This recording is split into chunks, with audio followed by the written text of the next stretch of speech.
Assalamualaikum warahmatullahi wabarakatuh. Terima kasih atas kesudian dan juga kesetiaan anda menonton kami bicara naratif pada malam ini. Sudah pastinya kita bersiaran di saluran berita RTM, di TV1 dan juga di RTM Klik. Pada malam ini, apa yang molek untuk saya mulakan ialah untuk kita mengambil sedikit kata-kata berkenaan mencapai kemerdekaan. Mengekalkan kemerdekaan, malah menghayati kemerdekaan bukanlah satu tugas yang mudah untuk kita lakukan. Ianya dilaksanakan dengan kesepaduan kaum dan juga kerjasama antara masyarakat pelbagai kaum di negara ini. Namun begitu, falasi yang sering dimomok-momokkan dalam kalangan masyarakat adalah apabila pertengkaran dan juga perselisihan antara kaum itu sering dijadikan modal utama untuk kita melihat persengketaan yang berlaku dalam negara kita. Namun, setelah 64 tahun kita merdeka, apakah kita sudah matang dalam mencapai objektif keluarga Malaysia? Malam ini kita bercakap tentang keluarga Malaysia 64 tahun menikmati kemakmuran. Saya amat berhati untuk sekali lagi bersama dengan yang berbahagia Profesor Emeritus Datuk Dr. Teo Kok Siong yang juga merupakan Fellow Utama Institut Kajian Etnik KITA, Universiti Kebangsaan Malaysia UKM. Apa khabar? Selamat malam Prof. Datuk. Terima kasih bersama kami dalam bicara naratif pada malam ini, Prof. Ya, selamat malam Ismail. Ya, terima kasih Prof. Datuk. Sekali lagi kita bersua. Ini perihal yang penting, Prof. Datuk. Alang-alang kita sudah pun berada dalam jeda masa untuk kita menyambut seperti mana kebiasaan sambutan Hari Kebangsaan, bersangkutan juga dengan Bulan Kebangsaan dan juga sambutan Hari Malaysia. Perkara penting adalah kita bercerita, mengimbas kembali tentang bagaimana negara mencapai kemerdekaan. Ia tidak hanya dilakukan dengan satu tangan sahaja, tetapi dengan kerjasama pelbagai pihak, malah dengan perjuangan yang telah pun menumpahkan darah dan juga air mata. Namun persoalan ini, mengapakah masih ada lagi segelintir kalangan masyarakat kita sendiri yang masih lagi tidak memahami dan juga tidak mengingati apa yang telah dicapai dan telah dilakukan dalam sejarah kemerdekaan negara, Prof. Datuk? Ya, bagi saya kira mereka tidak menghayati sejarah. Ya. Itulah jawapan ringkasnya, mereka tidak menghayati sejarah tanah air kita. Dan dalam hal ini, saya kira sejarah tanah air kita perlu diimbangi antara sejarah politik, sejarah sosial dan juga sejarah budaya. Ya. Yang ada sekarang nampaknya nisbah kepada sejarah politik itu jauh lebih besar daripada sejarah sosial dan juga sejarah budaya itu. Dan bercakap tentang sejarah sosial ini sudah tentu ia merangkumi aktiviti warga negara Malaysia itulah. Dan bercakap tentang sejarah budaya, antaranya sudah tentu sejarah bahasa Melayu sebagai bahasa negara. Jadi saya kira kita perlu lihat kembali tentang aspek penghayatan ini, dan dalam kita melihat kembali aspek ini sudah tentu kita mau bangkitkan sentimen nasional itu dengan lebih terserah lagi. Dan sentimen nasional itu bagi saya boleh dipupuk melalui sisi jati diri kebangsaan dan juga sisi semangat kebangsaan. Selain itu, saya kira perlu jugalah kita dalam menghayati sejarah tanah air ini, kita tegakkan warisan bangsa itu. Dan ya, bagi saya yang penting dalam mata pelajaran sejarah itu ialah untuk membangkitkan semangat nasionaliti Malaysia itu. Dan kalau boleh di dalam semangat itu kita mau memberi ciri kepada apa itu sifat Malaysia. Jadi saya kira ini sangat-sangat penting. Selain itu, saya kira pendidikan mata pelajaran sejarah juga harus kita teliti supaya ia tidak dianggap sebagai mata pelajaran yang membosankan. Dan bagi anak-anak kecil ini, saya kira antara teknik untuk menarik perhatian mereka ialah mereka berlakon sesetengah watak sejarah itu. Selain lakonan, pada saya perlu diadakan lawatan, sama ada lawatan ke tapak sebenar ataupun lawatan secara maya. Dan seterusnya, biarlah anak-anak kecil ini menemui fakta sejarah itu dan bukan disogok oleh guru. Dan setelah mereka mempunyai minat, saya kira selepas itu apabila anak-anak ni menjadi lebih dewasa, bolehlah kita terapkan pendidikan yang lebih ilmiah sifatnya, bukan secara didik hibur itu. Maknanya dalam kita mendidik ada hiburan. Yang berbagai Prof Datuk, sudah pastinya sejarah itu mengajar kita tentang fakta dan juga angka. Namun di sebalik tamsilan sejarah itu adalah perkara penting untuk kita menilai, melihat kepada falsafah yang telah pun dilaksanakan oleh para pemimpin dan juga pejuang-pejuang kemerdekaan terdahulu. Kita boleh bahagikan secara asas sejarah kemerdekaan dan juga Hari Kebangsaan Negara ini kepada dua perkara. Yang pertama, kemerdekaan Tanah Melayu, dan yang kedua, bagaimana penyatuan Tanah Melayu berserta dengan Sabah dan Sarawak. Kita mulakan dahulu dengan kemerdekaan Tanah Melayu. Ini kita lihat kebijaksanaan pemimpin terdahulu yang tidak berkompromi dengan apa yang ditawarkan di bawah Malayan Union yang telah pun menyebabkan negara kita mencapai satu aspek kedaulatan. Apa yang disebutkan oleh almarhum Datuk Onn Jaafar adalah bercerita tentang bagaimana kita govern our own rules dan juga govern our own country. Jadi perkara tentang mentadbir negara sendiri tanpa unsur-unsur penjajahan daripada barat ataupun penjajah lain. Apakah falsafah di sebalik membebaskan diri kita daripada penjajahan seperti yang pernah diungkapkan oleh pemimpin terdahulu, Prof Datuk? Ya, saya kira dalam kita membebaskan diri ataupun kita membebaskan negara ini daripada kuasa penjajah itu. Selain daripada peristiwa-peristiwa kita melalui rombongan tertentu ke London untuk berbincang tentang kemerdekaan yang ingin diperoleh daripada British itu. Saya kira dalam kita mengimbau sejarah Persekutuan Tanah Melayu ni adalah amat penting kita melihat kembali perjanjian etnik antara tiga kaum di Malaya pada waktu itu, iaitu Melayu, Cina dan India. Dan perjanjian etnik ini secara longgarnya kita kenali sebagai kontrak sosial. Dan perjanjian etnik inilah sebenarnya membolehkan ataupun menjayakan hasrat kita untuk membebaskan negara ini dari belenggu British. Maknanya British sebelum memberi kebebasan kepada kita, mereka ingin melihat akan adanya kerjasama antara tiga kaum besar ini. Dan kita membuktikan kita boleh bekerjasama melalui kontrak sosial itu yang sebenarnya tak wujud pun ungkapan kontrak sosial itu. Yang wujud ialah perjanjian etnik ataupun perjanjian kemerdekaan. Dan inilah asas hubungan etnik kita, asas kita mentadbir negara ini. Ini dibawa bersama-sama apabila kita menubuhkan Persekutuan Malaysia. Jadi kontrak sosial ini saya kira perlu sangat-sangatlah. Bukan setiap kali kita meraihkan bulan kebangsaan kita ingin lihat kembali. Tapi bagi saya pada setiap masa, rakyat perlu diperingatkan tentang kontrak sosial ini. Dan dalam kontrak sosial ini, yang pentingnya dua pihak bersetuju. Dan dua pihak ini antara Melayu dengan bukan Melayu.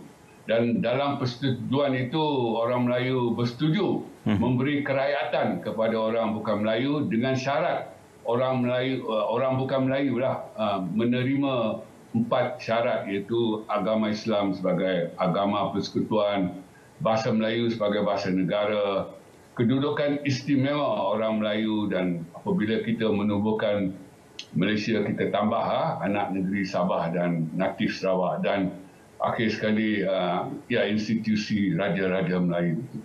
Dan dalam apa-apa kontrak pun, dua pihak ini perlu melangsaikan bahagian masing-masing.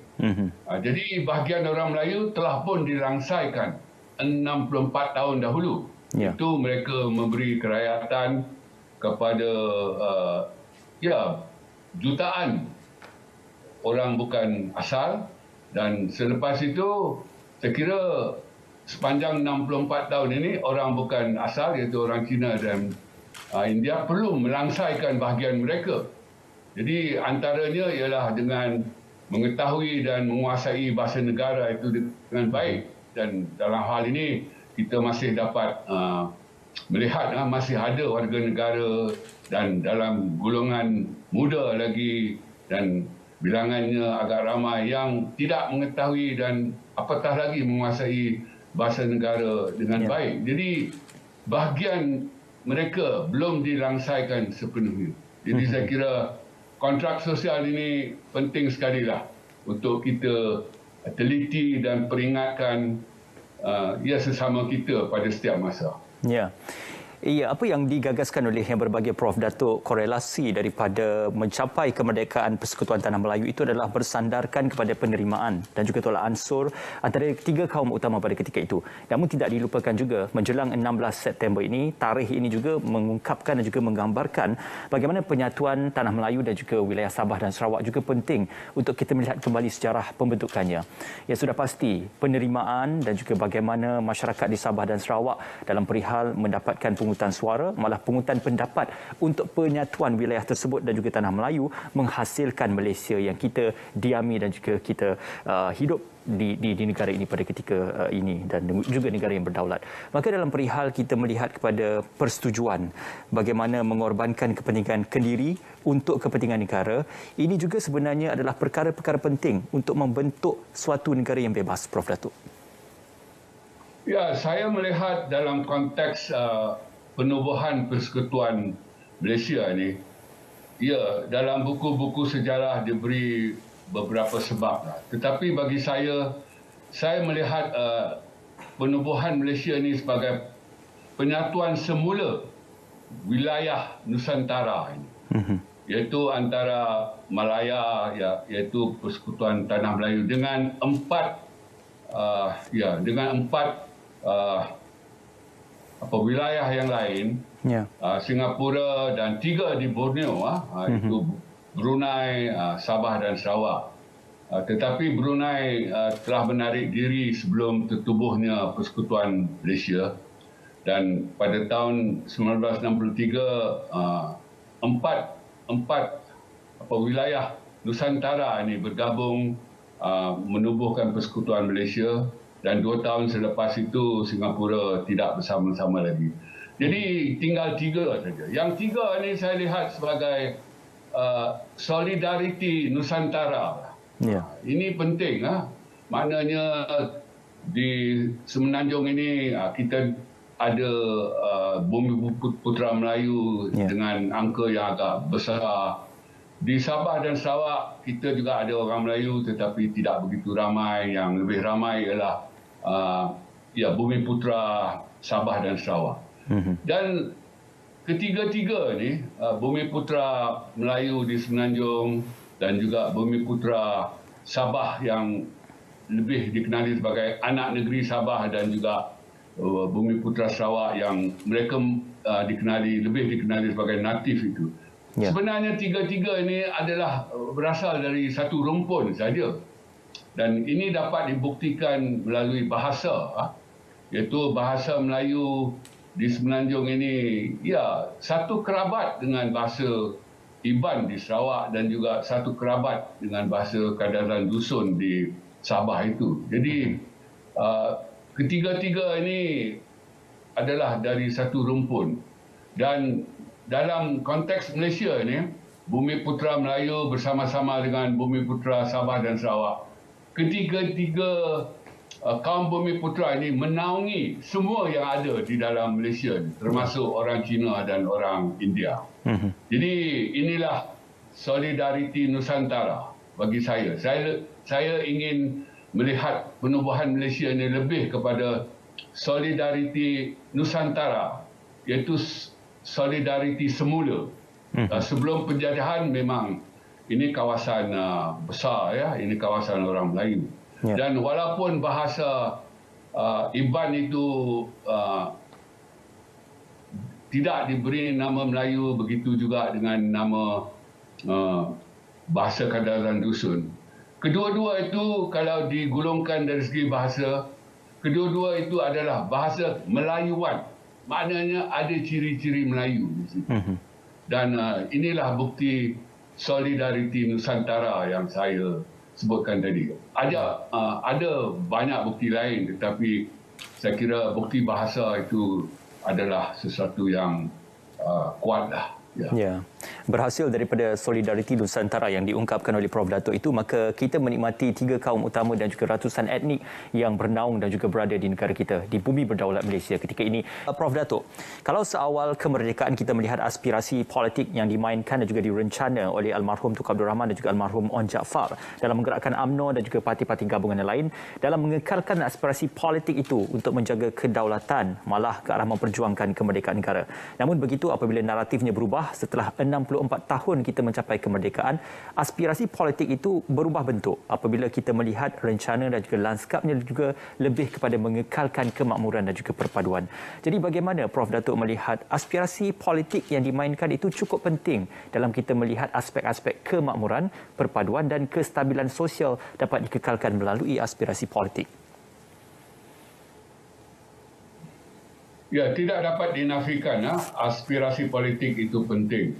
Tapi saya kira dalam kita memberi tumpuan kepada aspirasi politik itu perlu ada perimbangan dengan aspirasi lain. Ya. Jadi kalau kita hanya memberi tumpuan kepada aspirasi politik itu, saya kira ia baik juga. Tetapi kalau ada perimbangan dengan nisbah yang munasabah dengan aspirasi lain seperti sosial, ekonomi dan sebagainya, saya kira pembangunan negara dan juga pembentukan negara bangsa itu akan lebih bersifat seimbanglah. Maknanya kita tidak sahaja memperlihatkan satu ciri, tetapi kita kekurangan dari satu aspek lain. Jadi tentang aspirasi politik ini, saya kira kita serahkan pada orang politik lah. Dan sudah tentu dengan peredaran masa aspirasi ini berubah dari segi strateginya, tetapi dari segi asasnya saya kira masih sama, iaitu kita melalui kontrak sosial atau perjanjian etnik yang saya sebutkan tadi, kita berkongsi kuasa, dan cara berkongsi kuasa itu dapat kita lihat pada seawal-awalnya lagi lah dalam kita berpolitik, iaitu melalui Parti Perikatan dan pada tahun 70-an melalui Barisan Nasional. Dan walaupun ada pertukaran tampuk rejim itu, tapi kita masih dapat lihat kan perkongsian kuasa itu masih dikekalkan pada tahun 2018 dan sampailah ke saat ini. Dan saya kira selama-lamanya pun aspirasi politik kita akan berpegang pada asas berkongsi kuasa itulah. Dan sudah tentu mengikut nisbah kependudukan setiap etnik, dan yang paling penting berdasarkan perlembagaan persekutuan. Ya. Prof Datuk, setelah lebih 64 tahun usia Malaysia, sudah pasti sedari dulu fokus kita adalah untuk merapatkan jurang antara kaum, malah antara etnik dalam negara kita, dan pelbagai dasar-dasar ekonomi telah pun dirangka dan juga digagaskan. Antaranya dasar ekonomi baru, model baru ekonomi, malah yang terkini adalah Wawasan Kemakmuran Bersama 2030. Maka perihal dasar-dasar ekonomi ini penting untuk kita mengurangkan kesenjangan ekonomi antara kaum, dan ini juga penting untuk kita merapatkan kemakmuran antara kaum. Jadi bagaimana dasar-dasar ini boleh diterjemahkan secara fizikal melalui pelaksanaan yang efektif, Prof Datuk? Ya, tidak dapat dinafikan aspek ekonomi ini penting dalam kita memupuk perpaduan, dan kita lihat pentingnya aspek ini sewaktu berlakunya rusuhan kaum 13 Mei tahun 69 itu, kita mendapati dan kita mengakui aspek ekonomi ini begitu penting, dan dengan itu kita telah melancarkan dasar ekonomi baru yang diikuti oleh pelbagai rancangan ekonomi yang lain, dan kini ia wujud dalam Wawasan kemakmuran bersama itu. Ya, saya kira seperti yang saya katakan tadi, perimbangan itu penting. Jadi kalau kita beri tumpuan semata-mata kepada satu aspek, sebelum ini kita bincang tentang politik tanpa adanya perimbangan dengan aspek-aspek lain, saya kira ya, pembentukan negara bangsa kita tak dapat diselahkan dari segi manusia yang seimbang, dari ya, pelbagai sudut, adanya intelektual yang tinggi, bahagian rohani pun bagus, ya, dari segi kalbu pun elok, ya, dari segi jasmani sihat. Dan saya kira itulah yang penting. Dan dalam hal perimbangan ini, saya kira baguslah dengan adanya konsep keluarga Malaysia ini kan, yang baru-baru diperkenalkan ini. Jadi konsep satu Malaysia ini mengambil ataupun menggunapakai satu institusi sosial manusia yang paling asas, yang paling tua, yang paling diperlukan malah, dan ini bagus sekali lah kita mengangkat nilai keluarga itu dalam kita mengimbangi pembangunan negara dan juga pembentukan negara bangsa itu. Dan sudah tentu melalui aspek ataupun nilai keluarga, melalui konsep keluarga Malaysia ini, aspek yang paling penting ialah peranan sosialisasi pada institusi keluarga itu. Dan ini bagi saya patut sangat kita manfaatkan untuk memupuk perpaduan yang lebih erat dan utuh. Jadi kita manfaatkan peranan sosialisasi pada institusi keluarga itu dengan kita memberi pengalaman interaksi antara etnik yang sejati sifatnya. Dan saya kira ini sesuatu yang boleh dilakukan sebab institusi keluarga ini paling dekat dengan kita semualah. Maknanya kita ada keluarga, kita ahli kepada keluarga tertentu. Dan saya harap nilai-nilai keluarga yang tertentu ini boleh kita terapkan dalam beberapa dasar negara lah. Yang penting saya kira nilai sosial pada keluarga itu, dan melalui nilai sosial ini sudah tentu kita mahu mengangkat amalan hormat dan juga amalan sopan sesama kita. Dan pasti kita juga ingin memperteguhkan nilai politik itu, dan di sini sudah tentu yang kita maksudkan ialah semangat kebangsaan dan semangat cintakan negara. Selain itu, nilai agama pun penting dalam kita sebuah masyarakat dan negara kepelbagaian ini. Nilai kesederhanaan itu perlu sangat kita angkat dalam kita beragama dalam suasana berbeza-beza agama ini. Dan satu lagi nilai yang penting ialah nilai kerja. Dan dalam nilai kerja ini kita kalau boleh ingin memupuk perasaan lakukan yang terbaik apabila diberi sesuatu tugasan itu. Dan satu lagi saya kira yang penting ialah kita bekerja sebagai satu pasukan. Ya, seterusnya nilai akhlak pun penting untuk kita angkat melalui institusi keluarga ini. Dan daripada nilai akhlak itu barangkali rasa bertanggungjawab, rasa beramanah dan rasa tidak cepat putus asa perlu kita tanam. Dan satu lagi nilai yang sangat-sangat penting yang selalu kita lupa ialah nilai riadah. Dan ini cukup penting supaya kita yang berbagai-bagai etnik ini bersukan bersama-sama, berhibur bersama-sama dan menggunakan masa lapang bersama-sama. Dan saya kira melalui kegiatan bersukan, berhibur dan menggunakan masa lapang bersama-sama untuk tujuan hobi, kita boleh membentuk kemahiran sosial itu. Ya, kita lebih rapat. Selain kita bentuk perasaan empati itu, iaitu kita ada rasa kasihan dan juga kita ada kasih sayang terhadap satu sama lain.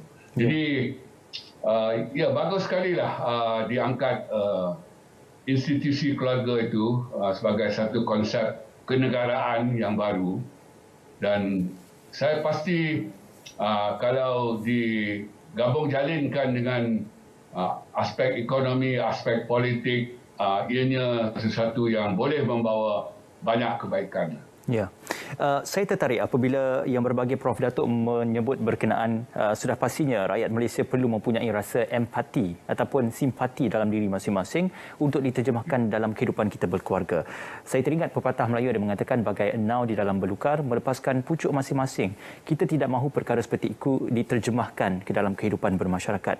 Maka dalam perihal pandemik COVID-19 ini kita melihat kita diuji, perpaduan masyarakat itu diuji dan juga diberikan satu penafsiran yang baharu apabila kita jaga kita dan juga teguh kita menang bersama itu diterjemahkan dalam kalangan rakyat sesama sendiri membantu. Jadi bagaimana Prof Datuk melihat ujian-ujian seperti ini sebenarnya satu ujian untuk menguji tahap kesepaduan dan juga perpaduan dalam kalangan masyarakat? Ya, bagi saya di sebalik setiap musibah itu ada hikmahnya lah. Dan dalam hal ini, dalam hal pandemik COVID-19 ini, kita dapat melihat bagaimana kita semua bekerjasama untuk memerangi pandemik ini bersama-sama, kan. Jadi ini sesuatu yang cukup baiklah. Dan ini antara detik-detik perpaduan yang kita perlukan di dalam negara kita lah. Jadi ini tak dapat dinafikan antara detik perpaduan yang akan dikenangi selama-lamanya lah. Maknanya dalam kita menghadapi musibah yang begitu dahsyat, kita bersama-sama bantu-membantu antara satu sama lain melalui pemberian bakul makanan dan segala macam yang lain. Jadi kalau bolehlah kita kurangkan detik perpecahan itu. Dan detik perpecahan ini wujud apabila ada sesetengah ahli politik yang mengeluarkan kenyataan perkauman ialah untuk tujuan-tujuan tertentu, dan ini akan memecah belahkan kita buat seketika lah sebelum kita bertaut kembali. Jadi kalau boleh kita perbanyakkan detik perpaduan ini dan kita kurangkan detik perpecahan untuk terus kita kekalkan hubungan etnik yang sedia ada ni, yang sebenarnya tidak pun begitu baik, tetapi kalau ia dapat bertahan pada tahap ini, saya kira itu adalah sesuatu yang baik. Di samping kita cuba menambah baik di sana sini, kan, untuk mewujudkan hubungan etnik yang lebih ampuh. Ya. InsyaAllah dalam perihal kita menghadapi hari-hari yang kritikal ini, sudah pastinya kesepaduan dan juga penyatu paduan masyarakat itu penting supaya kita bersama-sama menjadi satu dalam memerangi musuh yang tidak nampak di mata kasar, iaitu pandemik COVID-19. Ya, istimewanya anda menonton kami di saluran berita RTM di TV1 dan juga di RTM Klik bersama lagi Profesor Emeritus Datuk Dr. Teo Kok Siong. Prof Datuk, persoalan tentang uniknya negara kita ini dalam pengamalan perpaduan apabila kita mengamalkan amalan integrasi dan bukannya asimilasi seperti mana yang banyak diamalkan oleh negara-negara kejiranan kita yang lain. Namun begitu, dalam pengamalan ini diterjemahkan kepada sektor dan juga sistem pendidikan, ia juga menurut kepada kerangka dan juga kehendak yang sama. Namun apabila kita bercerita setelah lebih 64 tahun usia negara kita, bagaimana penambahbaikan kepada sistem-sistem pendidikan kita boleh dilaksanakan supaya perpaduan dan juga aspek-aspek integriti perpaduan ini dapat sama-sama kita teruskan? Ya, bagi saya kita perlu sangat-sangat melihat kembali sistem pendidikan kita. Ya. Yang tak dapat dinafikan, membenarkan dan menggalakkan pengasingan etnik berlaku pada usia yang cukup muda, iaitu pada waktu tadika anak-anak kita sudah pun dipisah-pisahkan dan ini terus berlaku di sekolah rendah dan apabila kita ingin mencantumkan mereka sebagai satu bangsa Malaysia itu sebagai satu kesatuan di sekolah menengah nampaknya itu kurang berjaya lah. Jadi saya kira kita perlu lihat kembali peringkat sekolah rendah itu yang menganjurkan pelbagai aliran persekolahan. Bagi saya sepatutnya pada waktu usia rebung ini kita tidak menggalakkan dan membenarkan pengasingan etnik sebegitu. Pada usia inilah kita sepatutnya mencantumkan mereka dengan menggunakan pakai petua yang cukup mudah, iaitu anak-anak yang belajar bersama-sama semasa mereka kecil. Mereka akan terus bersama-sama apabila dewasa nanti. Jadi petua ini saya kira perlu kita guna pakai, jangan kita tutup mata sebelah terhadap petua ini. Dan kita lihat kembali sistem pendidikan kita, terutamanya di peringkat sekolah rendah itu. Kalau boleh kita bubarkan sekolah-sekolah yang ada sekarang ini. Kalau dilihat ada 3 jenis sekolah, iaitu sekolah kebangsaan yang meliputi 75% daripada kesemua sekolah rendah, sekolah vernakular 24% dengan 20% sekolah vernakular Cina, 4% sekolah vernakular Tamil dan tak sampai 0.5% pun sekolah agama, tapi dikira 1% lah. Jadi kita bubarkan kesemua ini, kita ambil amalan-amalan bestari daripada setiap satu ini dan kita strukturkan semula dalam sistem pendidikan baru untuk sekolah rendah ini. Jadi saya kira kalau inilah caranya, tidak seperti sebelum ini kita nak tutup sekolah vernakular dan kita nak kekalkan sekolah kebangsaan saja. Saya kira tak dapat bermula pun perbincangan ke arah satu sistem yang lebih baik itulah. Jadi saya kira dalam hal ini perlu ada pengorbanan daripada setiap etnik. Ini semua kita lakukan untuk masa depan anak bangsa kita dalam konteks mereka akan lebih bersatu padu dan mereka kalau yang perlulah bagi saya, mereka perlu mendukung jati diri kebangsaan yang sama. Jadi pada hari ini kita dapat lihat anak bangsa kita mempamerkan jati diri kebangsaan yang berbeza-beza. Jadi ini tidak dapat dinafikan adalah akibat daripada acuan yang berbeza-beza. Jadi kalau boleh dalam pendidikan ini kita perlu satu acuan sajalah. Kita seperti yang dikatakan oleh Ismail tadi, kita mengamalkan integrasi. Begitu juga dengan Singapura. Apabila Singapura keluar ataupun tidak lagi bersama-sama kita dalam Persekutuan Malaysia, Singapura pun yang mengekalkan integrasi. Tetapi untuk pendidikan, Singapura tidak sesekali menggalakkan kepelbagaian. Jadi di Singapura sistem pendidikannya hanya satu jenis, satu acuan saja. Dan kesannya dapat kita lihat pada anak-anak Singapura, kesemuanya, Melayu, Cina dan India, kesemuanya mempamerkan jati diri Republik Singapura yang sama. Kerana acuannya satu, aspirasinya satu.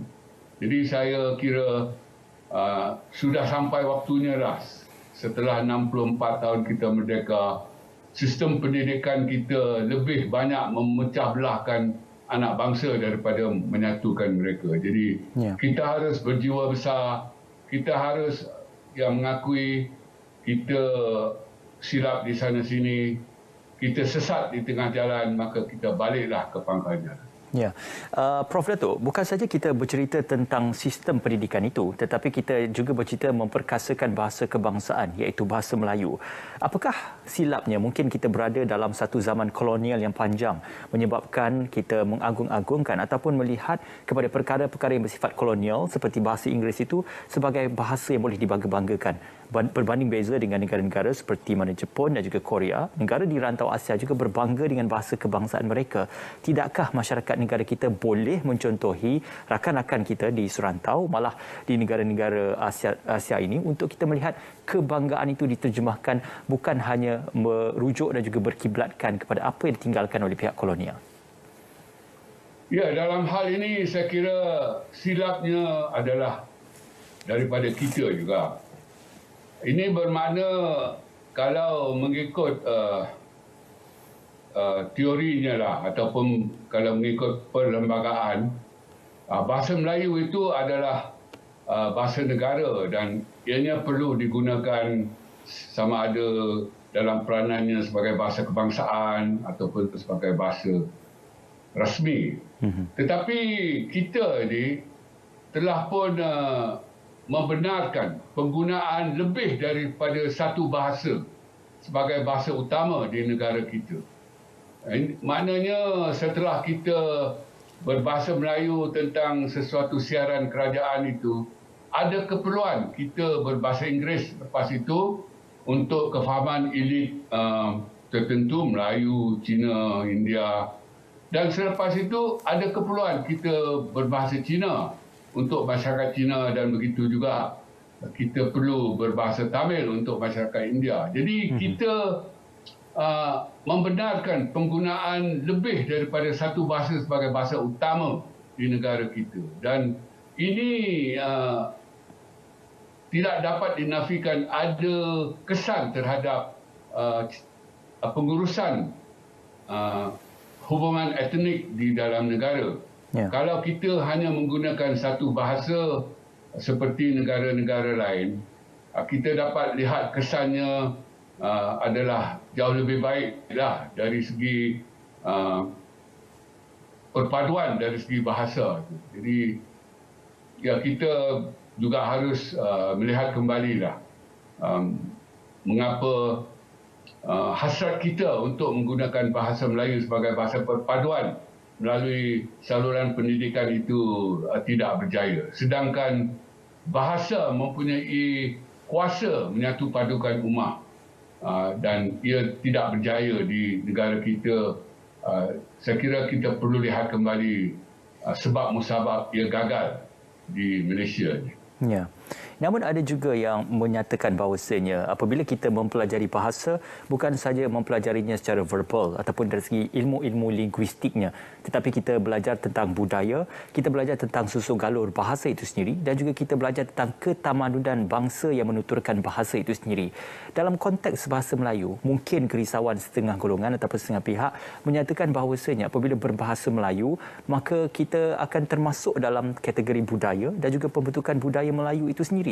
Jadi bagaimana kita ingin menerjemahkan bahasa Melayu dalam konteks dan juga kerangka pembentukan bangsa ataupun keluarga Malaysia, Prof Datuk? Ya, di mana-mana pun bahasa itu ada kaitan rapat dengan budaya. Dan dalam kes kita belajar bahasa Inggeris pun sudah tentu kita akan secara langsung atau tidak langsung akan terikat dengan budaya Inggeris. Dan dalam hal itu kita tidak bimbang pun. Mengapa dalam hal mempelajari bahasa Melayu kita begitu bimbang, khususnya dalam kalangan bukan Melayu ini, bahawa budaya Melayu itu akan meresap ke dalam anak bangsa yang bukan Melayu ini. Saya kira ya, kita terima sajalah hakikat itu kan, sebab yang bukan Melayu ini mereka bukan asal, mereka datang ke sini, dan apabila datang ke sini adalah menjadi kewajipan mereka untuk berintegrasi dengan struktur sosial Melayu, dan antara struktur sosial Melayu ialah bahasa Melayu.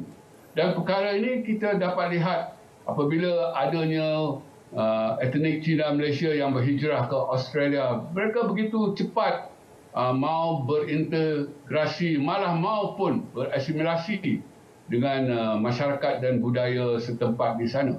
Mengapa di sini keadaannya sebaliknya yang berlaku setelah 64 tahun merdeka, setelah beberapa generasi yang wujud, masih terdapat keengganan untuk berintegrasi ke dalam struktur sosial Melayu, khususnya bahasa Melayu. Jadi ini satu aspek kegagalan pembentukan negara bangsa dan kita harus lihat kembali.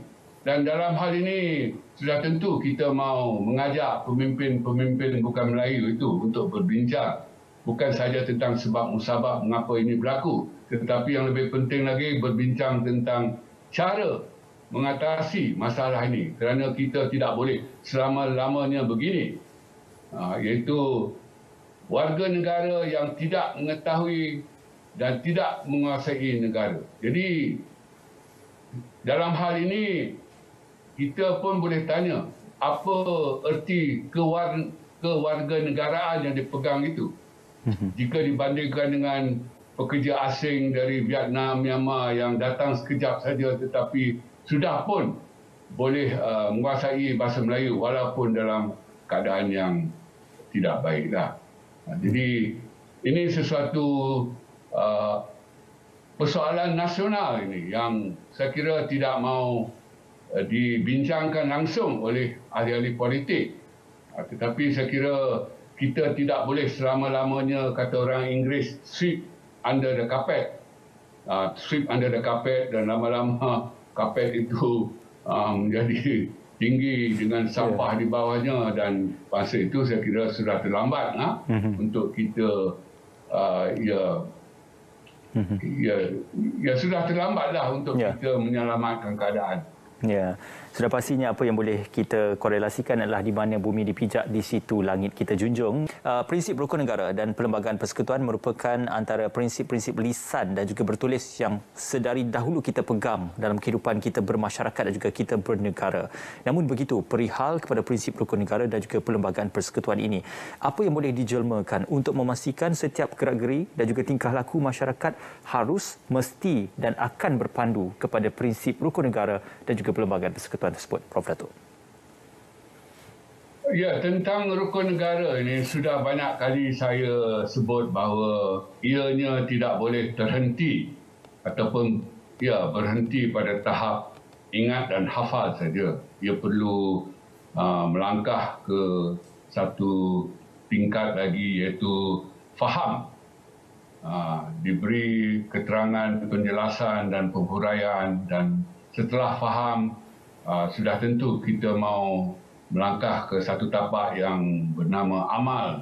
Jadi saya kira ini perlu segera dilakukan oleh pihak berwajiblah supaya rukun negara kita ni bukan saja dihafal tetapi ikut dihayati dalam erti yang sebenar-benarnya. Dan tentang perlembagaan ni, saya kira kita juga tidak melakukan sesuatu yang sepatutnya berlaku pada rukun negara itulah, iaitu pada prinsip ketiga itu, keluhuran perlembagaan itu. Kalau kita ada tahap faham dan amal di situ, saya kira anak bangsa kita akan lebih memahami erti keluhuran perlembagaan di situ. Dan perlembagaan di mana-mana pun tujuan utamanya ialah untuk melindungi rakyat, dan kalau itulah tujuan utamanya, saya kira rakyat akan menyokong perlembagaan itu sebab ia akan melindungi mereka. Dan dalam hal ini sayang sekali lah kita tidak ada pendidikan rukun negara itu yang di dalamnya perlu ada pendidikan tentang perlembagaan ini. Jadi, dan perlembagaan juga ada kaitannya dengan kontrak sosial yang saya sebutkan tadi itu, iaitu perjanjian Esplin. Jadi saya kira ialah kita sudah banyak buat kesilapan, maka kita insaflah sedikit. Dan kita perbaikilah keadaan ini. InsyaAllah. Terima kasih untuk pandangan eksklusif bersama kami dalam Bicara Naratif pada malam ini yang berbagi Profesor Emeritus Datuk Dr. Teo Kok Siong, Fellow Utama Institut Kajian Etnik kita, Universiti Kebangsaan Malaysia UKM. Terima kasih Prof Datuk, dan alhamdulillah kesimpulannya perpaduan itu ibarat jari jemari kita, panjang dan juga lebarnya tidak pernah sama, namun andai kita genggam padu menjadi satu, tidak akan ada anasir yang mungkin menjajah kita semula. Terima kasih untuk bersama kami dalam Bicara Naratif pada malam ini. Sudah pasti perpaduan itulah yang perlu kita pegang sehingga ke penghujung hayat dan juga usia kita dalam kita bernegara di bumi yang berdaulat ini. Selamat Hari Malaysia, dan juga ayo kita kibarkan jalur gemilang bersama-sama dalam kempen Kibar Jalur Gemilang. Terima kasih atas kesetiaan anda bersama kami. Dengan itu, Assalamualaikum dan selamat malam.